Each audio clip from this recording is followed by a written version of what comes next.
बिस्मिल्लाहिर्रहमानिर्रहीम। आज हम एएस लेवल अकाउंटिंग जिसका कोड है 9706/22, इसका 5 मार्च 2019 का पेपर 2 हम करने जा रहे हैं। और पेपर 2 में आज हम अपने लेक्चर का स्टार्ट क्वेश्चन नंबर 1 से करेंगे। एंड बिफोर स्टार्टिंग, अगर आप प्राचीन अकेडमी के यूट्यूब चैनल की प्लेलिस्ट पे जाएँ तो 2021 मार्च की अटैम्प्ट जो है, उसके बाद मई जून की और अक्टूबर नवंबर, ये सारी अटैम्प्ट के पेपर आपको 2021 एंड 2020 के मिलेंगे। और अगर आप मल्टीपल चॉइस जो पेपर 1 है उसको आप देखें इस लेवल का, तो आई थिंक 2017 तक के पेपर्स मैंने कराए हैं। तो एक सफिशेंट मटेरियल है पास्ट पेपर के प्रैक्टिस के लिए। इस सिलसिले को हम कंटिन्यू भी कर रहे हैं और बाकी जो आपके क्वेश्चंस हैं उनको हम स्टार्ट करते हैं। जैसे 2019 हमने शुरू किया है, तो आपको अगर प्रॉब्लम्स हो रही हैं किसी स्पेसिफिक क्वेश्चन के अंदर या कोई टॉपिक आपकी समझ में नहीं आ रहा है तो वो बताएं, फिर I try my level best. अगर टाइम होता है तो मैं फैसिलिटेट करूँगा और आपके लिए उसको लेक्चर रिकॉर्ड कराऊँगा। तो आज हम अपने लेक्चर का स्टार्ट क्वेश्चन नंबर 1 से करते हैं। The following balances are expected from the books of K limited at 30 September 2018। कि के लिमिटेड की बुक्स हैं और 30 सितंबर का डेटा है हमारे पास। ये एक्सपेक्ट करें उन्हें 8% डिवेंचर है 2021, 2022 एंड 2024 के इस पीरियड के अंदर जो है आप उसकी रीपेमेंट करेंगे। और ये $75,000 का आपका डिवेंचर है जो आपने लोन लिया है। सम सॉर्ट ऑफ लोन होता है किसी इंस्टीट्यूशन से, जनरल पब्लिक से आप ले सकते हैं, लेकिन इसमें डिवेंचर का इंटरेस्ट का रेट जो है वो फिक्स होता है। जैसे ये 8% आपको नज़र आ रहा है, तो इसका मकसद है कि जो 75 है इसका 8% इंटरेस्ट जो है पर ईयर बनता है। और पर ईयर बनेगा तो किस तरीके से 75 मल्टीप्लाइड बाई 8% आप निकालें तो ये बनता है 6000 6000 बनता है। और अगर आप नीचे देखें तो कैश एंड एडमिनिस्ट्रेटिव एक्सपेंसेस आपको दिया हुआ है, कैश एंड कैश इक्विवेलेंट दिया हुआ है। कैश एंड कैश इक्विवेलेंट का क्रेडिट बैलेंस का मकसद आप समझ रहे हैं कि ये लाइबिलिटी है, यानी बैंक ओवरड्राफ्ट, कि जो आपका अमाउंट था उससे ज़्यादा आपने बैंक से अमाउंट निकलवा लिया तो ये क्रेडिट बैलेंस है। कॉस्ट ऑफ सेल्स आपको दी हुई है 587, डिवेंचर इंटरेस्ट दिया हुआ है 3। हालांकि यहाँ आप देखें तो पूरे ईयर का 6 बनता है। उसका मकसद है 6 जो है वो एक्रूड है। एक्रूड का मकसद है कि ड्यू तो आप पर हो गया है क्योंकि पूरे साल का इंटरेस्ट पे करना है, लेकिन आपने अभी तक पे नहीं करा। तो अगर हम इनकम स्टेटमेंट बना रहे होंगे तो पूरे साल का हम 6 लेकर जाएंगे, वहाँ पे 3 नहीं लेके जाएंगे, ये याद रखिएगा। डिस्ट्रीब्यूशन कॉस्ट जो ये जिनका जो बिजनेस है उसमें जो डिस्ट्रीब्यूशन की तरफ जाते हैं तो उसकी जो कॉस्ट है वो 46,000, ये भी एक एक्सपेंस होता है। तो इनके दो एक्सपेंस हैं, एक एडमिनिस्ट्रेटिव है और एक डिस्ट्रीब्यूशन है। डिविडेंड पेड, इन्होंने जो डिविडेंड पे किया इस साल के अंदर वो 60,000 का है। इक्विपमेंट की कॉस्ट आपको दी हुई है 90। और प्रोविज़न फॉर डेप्रिसिएशन जो है अब तक जो इक्विपमेंट इस्तेमाल हो चुकी है वो 30,000 है। तो बुक वैल्यू जो इसकी बनती है वो बनती है 60,000, इसकी बुक वैल्यू है। अगर ये रिड्यूसिंग बैलेंस मेथड इस्तेमाल करते हैं तो बुक वैल्यू के ऊपर डेप्रिसिएशन चार्ज करते हैं, और अगर स्ट्रेट लाइन मेथड है तो कॉस्ट पर करते हैं। लैंड एंड बिल्डिंग में कॉस्ट दी हुई है 980,000 की, और प्रोविज़न फॉर डेप्रिसिएशन 135,000 का है। लैंड एंड बिल्डिंग, लैंड पर डेप्रिसिएशन चार्ज नहीं होता, बिल्डिंग पर होता है। तो देखते हैं, लैंड इसमें आपको नीचे दिया होगा कुछ। Inventory at 30 September 2018, inventory at 30 September 2018 का मकसद है एंडिंग इन्वेंट्री। जो इसमें 30 सितंबर 2018 को दी हुई है ये एंडिंग इन्वेंट्री हमें गिवन है।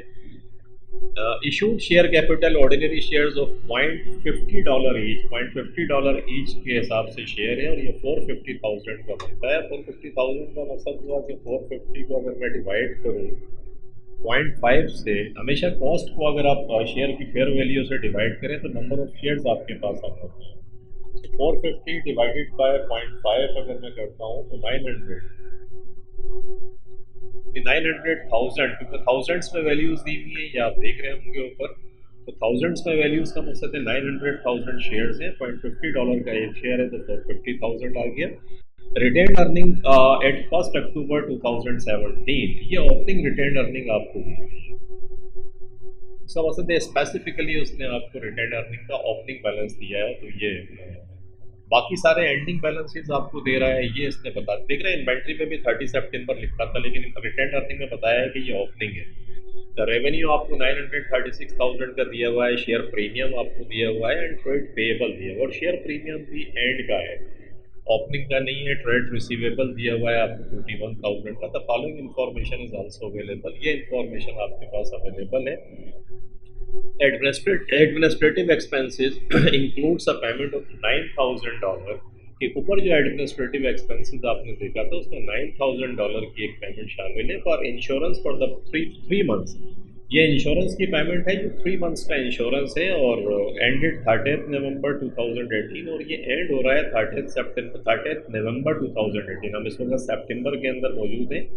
3 मंथ्स का इंश्योरेंस पे किया है, ये एडमिनिस्ट्रेटिव एक्सपेंसेस में शामिल है। सितंबर के बाद अक्टूबर नवंबर 2 मंथ्स आते हैं, इसका मतलब है 9,000 डिवाइडेड बाय 3 मल्टीप्लाइड बाय 2 अगर मैं करूँ, क्योंकि 3 मंथ्स का है ये, और 2 मंथ्स का मकसद है कि प्रीपेड है, तो ये बनेगा 6,000। इसका मकसद है ये 6,000 जो है ये इंश्योरेंस आपका, जिसे आप कहें कि ये प्रीपेड है, तो ये फिर एक्सपेंस को कम करेगा। और ये यहाँ आप एडमिनिस्ट्रेटिव एक्सपेंसेस जो 42,000 देख रहे हैं, इस 42,000 में से ये 6,000 माइनस हो जाएंगे, तो ये जो बैलेंस बचेगा 42 माइनस 6 36 बचेगा, 36,000।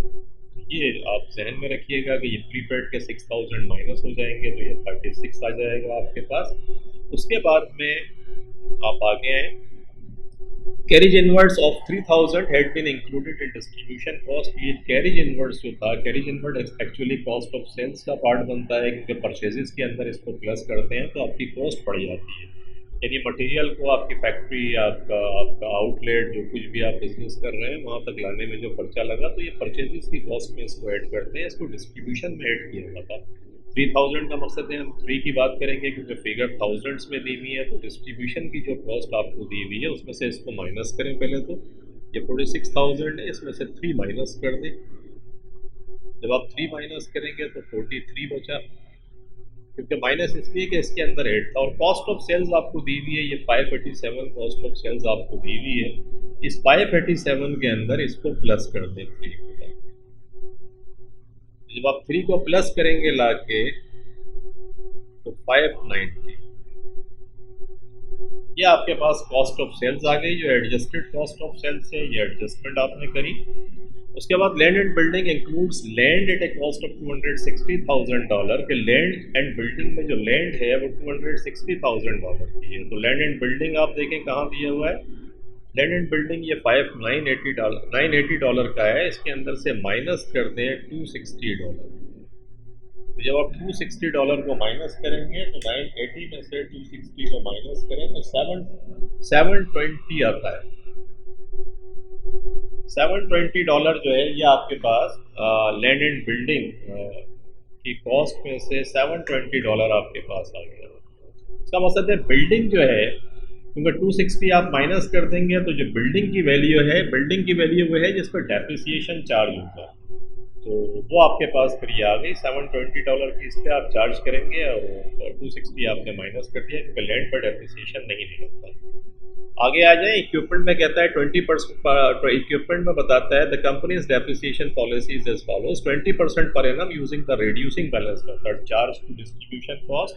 कि equipment reducing balance method, reducing balance method क्या होता है, declining balance method, diminishing balance method, जिसमें हम डेप्रिसिएशन का जो रेट है वो बुक वैल्यू के ऊपर अप्लाई करते हैं। और बुक वैल्यू कहाँ, और उसको कहता है डिस्ट्रीब्यूशन में चार्ज करें आप।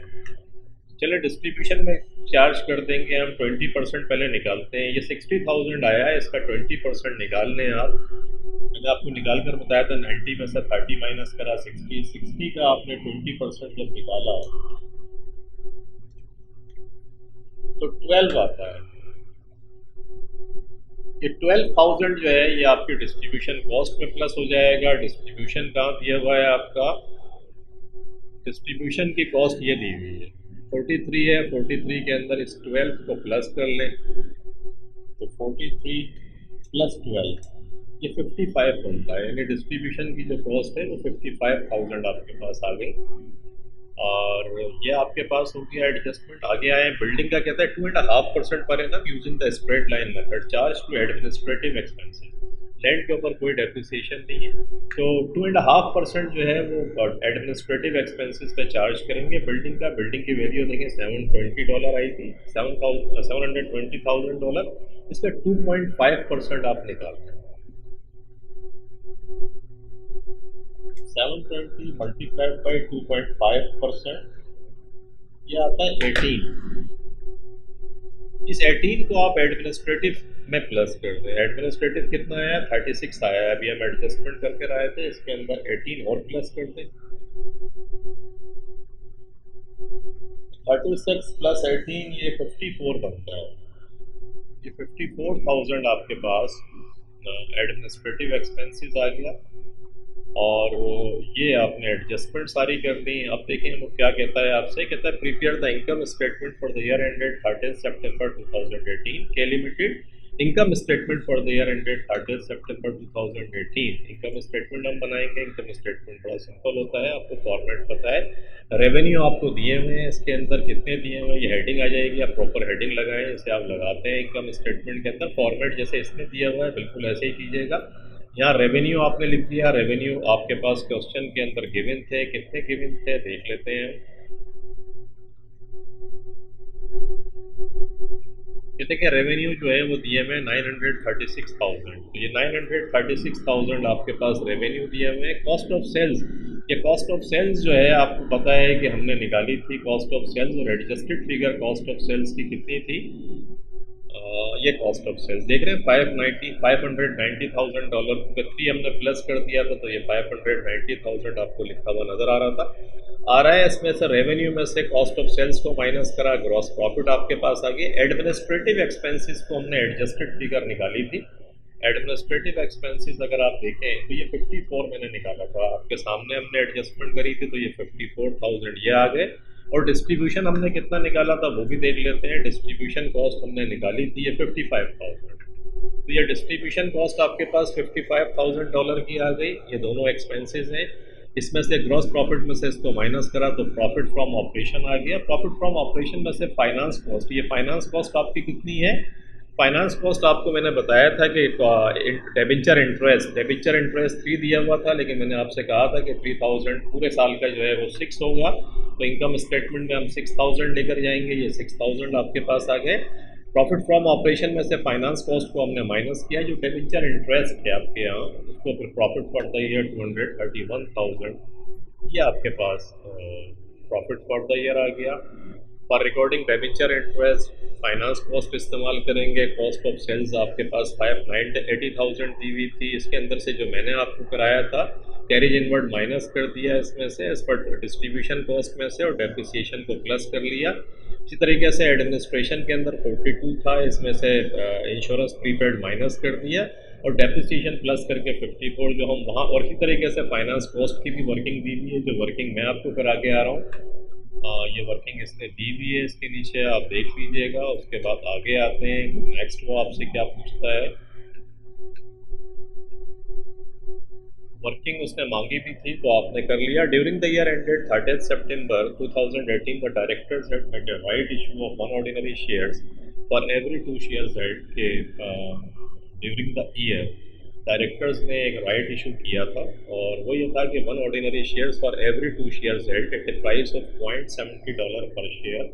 $0.70 पर शेयर के हिसाब से ये इशू हुआ था। The issue was fully subscribed and had been recorded in the books of accounts. और ये फुल्ली सब्सक्राइब भी हो गया और हमने किताबों में भी रिकॉर्ड कर लिया। इसका मकसद है जो हम फिगर्स देख रहे हैं, ये जो आप शेयर कैपिटल आपको नज़र आ रहा है और शेयर प्रीमियम नज़र आ रहा है आपको, इसके अंदर ये ट्रांजैक्शन शामिल है।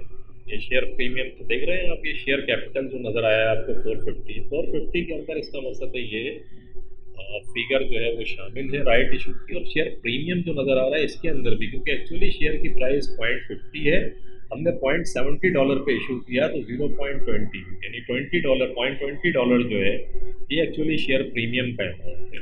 तो आप इसको क्या करें, देखिए इसका जो पढ़ने वाली चीज़ है, जो समझने वाली, वो ये जो कहता है, वो कहता है हर एक के 1 ऑर्डिनरी शेयर्स इशू किया है फॉर एवरी 2 शेयर्स है। हर 2 शेयर्स जिनके पास थे उनको 1 शेयर और इशू कर दिया। इसका मकसद आप समझ रहे हैं कि वन अपान यानी पहले हर एक शेयर दो के बदले इशू कर दिया। इसका मतलब है अगर पहले दो शेयर्स थे किसी आदमी के पास तो अब कितने शेयर्स हो गए, अब थ्री शेयर्स हो गए। और थ्री शेयर्स में से और ये जो राइट इशू वाला शेयर है वो कितना है, क्योंकि हर दो के बदले एक इशू किया था तो एक तो अपनी जगह रहेगा ना। टोटल शेयर्स तीन हो गए, लेकिन जिसके पास तीन शेयर्स हैं उसके पास जो राइट इशू वाला शेयर है वो वन है। इसका मकसद है ये जो $450 जो नज़र आ रहे हैं आपको शेयर कैपिटल के, आप देखें जो शेयर कैपिटल $450 नज़र आ रहा है, ये एक्चुअली जिन लोगों के पास तीन शेयर्स हैं ये तीन शेयर्स की वैल्यू है। इसमें से मैं अगर इसको 1/3 कर दूं, यानी 450 को मैं ये करूं कि 450 मल्टीप्लाइड बाई 1, क्योंकि राइट इशू मुझे निकालना है 1 और टोटल शेयर्स तीन हो गए, तो क्या आ जाएगा 450 मल्टीप्लाइड बाई 1 डिवाइडेड बाई 3, तो 150। ये 150,000 जो है ये एक्चुअली क्या बन गए, ये शेयर कैपिटल का अमाउंट बन गया। ये मेरे पास शेयर कैपिटल आ गया। कौन सा शेयर कैपिटल आ गया, जो राइट इशू के बदले मैंने इशू करा है।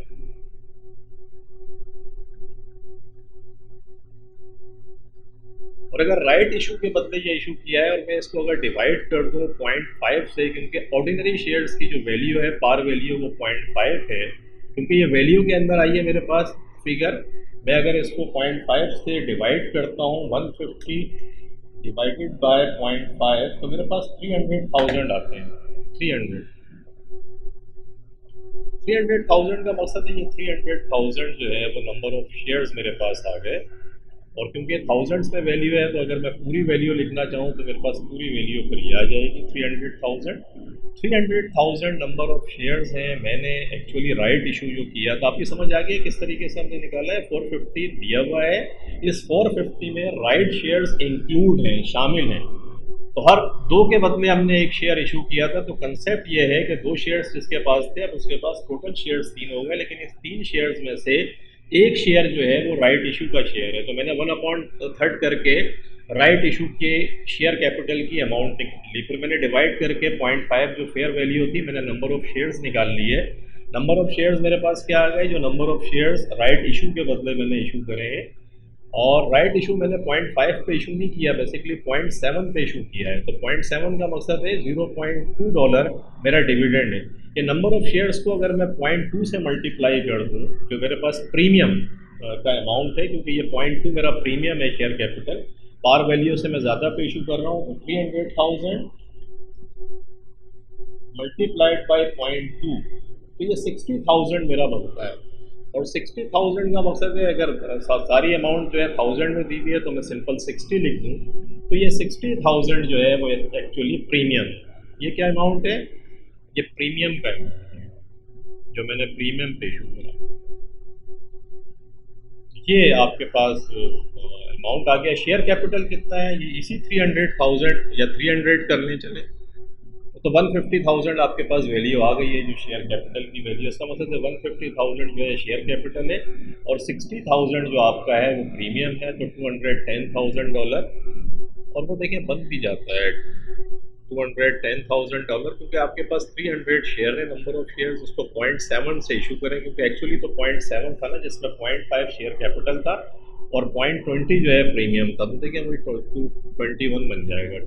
300 को आप मल्टीप्लाई करेंगे अगर 0.7 से तो 210 आपके पास बन जाएगा। तो ये इस तरीके से आपने ये दोनों फिगर्स निकाल ली शेयर कैपिटल की, और इसकी निकालना इसलिए ज़रूरी है, यही इसमें ट्रिकी पॉइंट्स था। तो बाकी तो रेस्ट इज ईजी, क्योंकि आपके पास ओपनिंग फिगर्स नहीं दी हुई थी। अब अगर ओपनिंग फिगर्स आपको नहीं दी हुई है तो फिर प्रॉब्लम आएगी। इसका मकसद ये हुआ कि शेयर कैपिटल देखें, टोटल शेयर कैपिटल जो दिया हुआ है वो दिया हुआ था 450। हम रिवर्स में चलेंगे, ये 450,000 ये दिए हुए थे, 90,000 ये आपके पास सवाल में दिया हुआ है। देखें 450 आपको शेयर कैपिटल दिया हुआ है और 90 ये देख रहे हैं शेयर प्रीमियम 90 दिया हुआ है और 450 आपके पास शेयर कैपिटल। ये शेयर प्रीमियम 90 और 450 का शेयर कैपिटल। तो ये 450 का शेयर कैपिटल 90,000 का शेयर प्रीमियम गिवन था सवाल में। उसके बाद में हमने राइट इशू जो किया, ये फिगर्स हम कैलकुलेट करके आए हैं। राइट इशू 150,000 हमने निकाला कैलकुलेशन से, और हमने शेयर प्रीमियम 60,000 जो था वो हमने निकाला, कैसे निकाला वो भी हमने अभी कैलकुलेट किया। तो 150 एंड 60,000 शेयर प्रीमियम ये हमने कैलकुलेट किया है। अगर 450 में से 150 माइनस करूँ तो इसका मकसद है ओपनिंग बैलेंस 300,000 था शेयर कैपिटल का, और 90 में से 60 को माइनस कर दूँ तो 30,000 शेयर प्रीमियम का बैलेंस था। तो दैट्स द पॉइंट कि आपने एक्चुअली ओपनिंग बैलेंसेस आपको नहीं दिए हुए थे, तो रिवर्स वर्किंग करके आपने पहले तो राइट इशू की फिगर्स निकाल ली, शेयर कैपिटल की वैल्यू दी हुई थी, राइट इशू उसमें माइनस करके ओपनिंग की फिगर निकाल ली, और शेयर प्रीमियम में भी आपने यही किया। रिटर्न अर्निंग अलबत्ता आपको दी हुई है। रिटर्न अर्निंग में से आपने डिविडेंड पे किया, ये डिविडेंड 60,000 आपका सवाल के अंदर दिया हुआ है। जो डिविडेंड पे करा है तो ये रिटर्न अर्निंग में से माइनस होता है। ये डिविडेंड देख रहे होंगे 60,000, ये रिटर्न अर्निंग में से माइनस हो गया। और प्रॉफिट फॉर द ईयर 231,000 ये हम ऊपर कैलकुलेट करके आ रहे हैं इनकम स्टेटमेंट में से। ये प्रॉफिट प्लस हो जाता है, तो आपने प्रॉफिट को प्लस कर दिया 231,000। ये profit for the year plus हो गया, डिविडेंड माइनस हुआ, तो 277,000 आपके पास ये रिटेन अर्निंग का बैलेंस आ गया एंड का। यहाँ आप टोटल कर लें, इन सब के टोटल की फिगर यहाँ लिखने ला के, तो ये आपके पास राइट इशू कैसे करेंगे और ये सब दी हुई है कैलकुलेशन, मैंने आपको समझाया है, अभी पूरा समझा के आ रहा हूँ। ये वाला पार्ट भी आपका हल हो गया। उसके बाद आगे हैं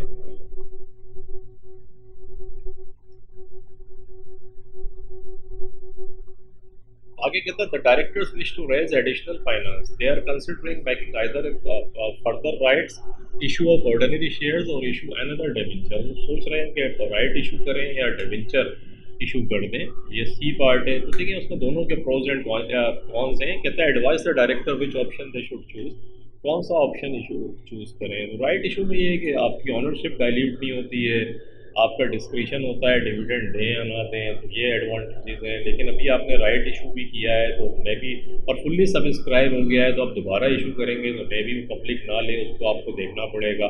डेबेंचर में यह है कि एक डेबेंचर ऑलरेडी आपके पास है, जो 2022-24 के अंदर आपको रीपे करना है, उसका भी इंटरेस्ट आपको देना पड़ेगा। वहाँ इंटरेस्ट की ऑनरशिप तो डाइल्यूट नहीं होती, लेकिन डेफिनेटली इंटरेस्ट की कॉस्ट बढ़ जाती है। तो इनको अपने प्रोज एंड कॉन्स देख के फैसला करना चाहिए। नॉर्मली ये लगता है कि राइट इशू अगर सब्सक्राइब हो सकता है तो वो बेहतर ऑप्शन है, उस पर जाना चाहिए। राइट इशू में ये है कि right issue doesn't dilute ownership, right issue is attractive to shareholders को अट्रैक्ट होता है, क्योंकि मार्केट से कम वैल्यू के ऊपर आप उन्हें देते हैं तो उनके लिए भी अट्रैक्शन है, वो खरीद के मार्केट में बेच सकते हैं, बाद में प्रॉफिट कमा सकते हैं। राइट इशू में भी less expensive than debenture. Debenture में फिर आपको सब्सक्राइब है और अंडर राइटर रखना पड़ेगा, और ये तमाम डेबेंचर का उसमें इशू करने में खर्चा ज़्यादा होता है। प्रोसीजरल जो डॉक्यूमेंटेशन है उसमें अप्रूवल्स वगैरह में, उसके बनस्बत राइट इशू आसान होता है। However there has been a recent right issue, shareholders may not want another one. Shareholders हो सकता है एक और एक्सेप्ट ना करें। May result in fall in share price. Share price right issue के फ़ौरन बाद जो है, क्योंकि मार्केट से कम वैल्यू पर करते हैं, नंबर ऑफ शेयर्स हो जाते हैं, तो फॉल इन प्राइस आता है।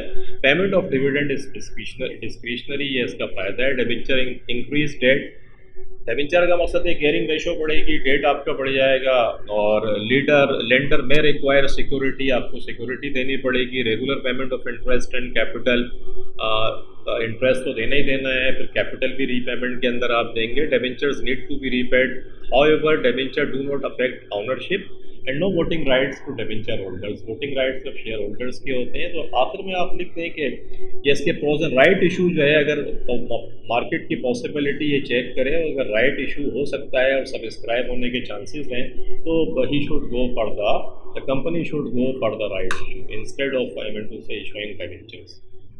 ये वाला पार्ट भी आपका हो गया।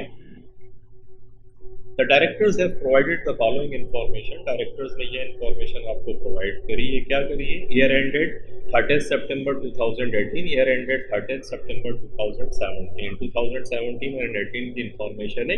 Industry average for both years, दोनों सालों का इंडस्ट्री एवरेज आपको दिया हुआ है इसने। ट्रेड पेएबल टर्नओवर में कहता है कि 2017 में आप 35 डेज के अंदर पेमेंट कर रहे थे अपने पेबल्स की, अपने अपने सप्लायर्स को आप 35 डेज में पेमेंट कर रहे थे, अब आप 29 डेज में पे कर रहे हैं 2018 में। 2017 में जो आपके डेटर्स थे, कस्टमर थे, वो 31 डेज में पेमेंट कर रहे थे आपको, अब उन्होंने 39 डेज में पेमेंट करना शुरू कर दिया है। तो इंटरेस्टिंग है। इंडस्ट्री ये कहती है कि 34 डेज में पेमेंट करें आप अपने सप्लायर को, नॉर्मली कंपनीज ये कर रही हैं, आप 29 डेज में पेमेंट कर रहे हैं। इंडस्ट्री के जो कस्टमर हैं नॉर्मली कंपनीज के, आपकी आप जैसी कंपनीज के, वो 32 डेज में पेमेंट कर देते हैं। आपके कस्टमर 39 डेज में पेमेंट कर रहे हैं। इसका मतलब है ओवरऑल सिचुएशन आपकी बहुत ख़राब है, इंडस्ट्री के लिहाज से भी ख़राब है। और वैसे भी आपने बड़ा अजीब किस्म का ट्रेंड है कि पहले 2017 फिर भी बेहतर था, उसके मुकाबले में 2018 में तो आप मतलब और गलत ट्रेंड है। यानी आप सप्लायर्स को पहले पेमेंट कर रहे हैं और कस्टमर से बाद में पैसा आपको मिल रहा है। सप्लायर को पेमेंट कर रहे हैं 29 डेज में और कस्टमर से पैसा मिल रहा है 39 डेज में, तो ये वैसे ही गलत है। आपका वर्किंग कैपिटल स्टकअप हो जाएगा, पेमेंट्स आपके पास नहीं होगी, आप पैसे नहीं होंगे। अगर आपका वर्किंग कैपिटल, आपको ज़्यादा पैसा इंजेक्ट करना पड़ेगा। और इंडस्ट्री के ट्रेंड के मुकाबले में भी ये ट्रेंड अच्छा नहीं है। Analyze the effect that the changes in each of these ratios had on the company's liquidity using the available information. Liquidity ratio और कंपनी की ख़राब हो जाएगी, ओवरऑल सिचुएशन ख़राब है। इफेक्ट ऑन लिक्विडिटी, बहुत changes will have an adverse effect on liquidity, दोनों का एडवर्स इफेक्ट है कि सप्लायर्स को जल्दी पेमेंट कर रहे हैं, कस्टमर से पैसा बाद में आएगा, तो लिक्विडिटी की तो लग गई आपकी। Suppliers account are not being settled more quickly than customers pay their account. उसके suppliers accounts are now being settled more quickly, कि आप ज़्यादा क्विकली उन्हें पे कर रहे हैं देन कस्टमर्स पे देयर अकाउंट्स। कस्टमर के मुकाबले में आप सप्लायर्स को जल्दी पे कर रहे हैं। Both ratios are now worse than the industry average. इस वक्त 2018 के अंदर तो इंडस्ट्री के मुकाबले में भी पोजीशन खराब है, तो ओवरऑल एडवर्स इफेक्ट है इनका। आगे आए, state 3 ways in which a business को रिड्यूस ट्रेड रिसीवेबल टर्नओवर। 3 तरीके बताएं कि बिजनेस का ट्रेड रिसीवेबल टर्नओवर कम हो सकता है, नहीं कम दिन लगेंगे, कस्टमर जल्दी आपको पेमेंट करेगा। तो वॉच पे रखें उनको, ये करेंगे put in place measures to more closely monitor trade receivable account. Trade receivable account को मॉनिटर करें। जो सेल्स एंड मार्केटिंग के लोग आपके जाते हैं उनको आप करें कि भाई कोई पॉलिसी अपनी बनाएं और पॉलिसी से हट के आप क्रेडिट अलाउ ही ना करें। आपका क्रेडिट कंट्रोल डिपार्टमेंट आप स्ट्रेंथन करें, क्योंकि सेल्स एंड मार्केटिंग वालों के का टारगेट होता है सेल्स को बढ़ाना, तो वो फिर ऐसी जगह भी माल दे देते हैं कि कस्टमर पैसा ही नहीं देगा, उन्होंने अपना टारगेट अचीव कर लिया और कंपनी के पैसे भूल जाते हैं। तो आप मेजर्स करें, क्रेडिट कंट्रोल डिपार्टमेंट को लिखें, इसमें क्रेडिट कंट्रोल डिपार्टमेंट को आप स्ट्रेंथन करें, कंपनी एनालाइज करते रहें आप इसके, और पॉलिसी के ऊपर जो कस्टमर्स भी पॉलिसी के हिसाब से नहीं चलता उसको क्रेडिट अलाउ ना करें।